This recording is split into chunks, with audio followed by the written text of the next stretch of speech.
Everyone says overthinking is your biggest weakness, that it's the reason you feel stuck, anxious, exhausted, but what if that's not true? What if the real problem isn't that you think too much? It's that you've been forced to think for everyone? Because let's be honest, you're not just an overthinker. You're the one who notices everything, the shift in someone's tone, the pause before they respond, the way their energy changes without a single word, and you don't just see it. You process it over and over again, trying to understand what it means, trying to predict what comes next, trying to protect yourself from what could go wrong. And people look at you and say, "Why are you making it such a big deal?"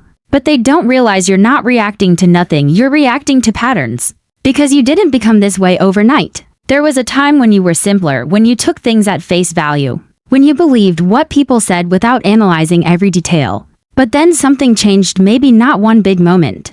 Maybe 100 small ones, broken trust, mixed signals, feeling like something was off and being told you were imagining it until one day. You stopped ignoring that feeling and started paying attention. That wasn't insecurity, that was adaptation. Your brain was learning. Psychologists call this pattern recognition, where your mind collects data from every interaction, tone, behavior, inconsistencies, and builds a map automatically. It's the same mechanism that helps people survive dangerous environments. Except yours wasn't always physical, it was emotional unpredictability. So your brain got sharper, faster, better, connecting dots other people don't even see. Now you can walk into a room and feel when something's off, sense when someone's words don't match their intentions, tell when a situation is about to shift before it actually does. That's not overthinking. That's awareness at a high level. But here's where it gets complicated, because the same ability that protects you also exhausts you. You don't just notice things, you replay them, analyze them from every angle,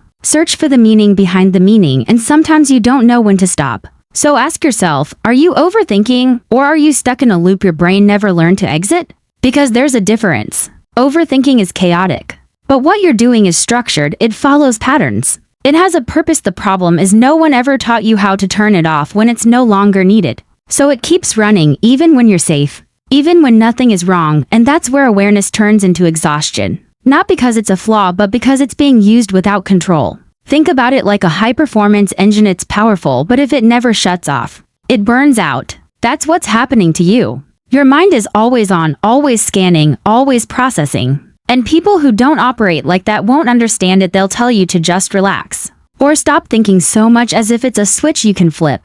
But you know it's not that simple, because this isn't just a habit. It's how you've learned to survive. But here's the truth most people won't tell you: you don't need to stop overthinking. You need to retrain it, because the goal isn't to become someone who doesn't notice things.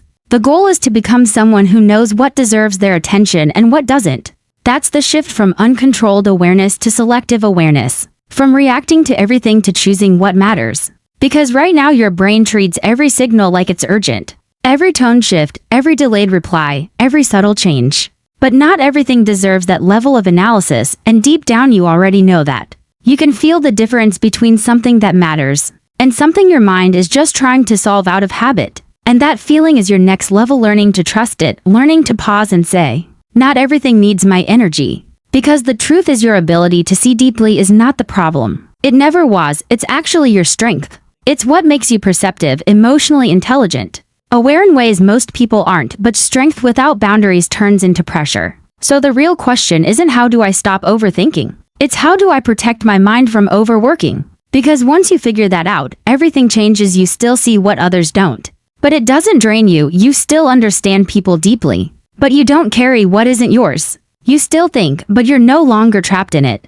And that's when your mind stops feeling like a burden and starts feeling like power. So if you've been wondering why your brain works like this, there's nothing wrong with you. You're not broken. You're not too much. You're just operating with a level of awareness that was never properly guided. And now it's time to take control of it, not by shutting it down, but by choosing where it goes. If this felt like something you've been trying to put into words for a long time, you're not the only one. Let it out, and remember this: not everything deserves access to your mind.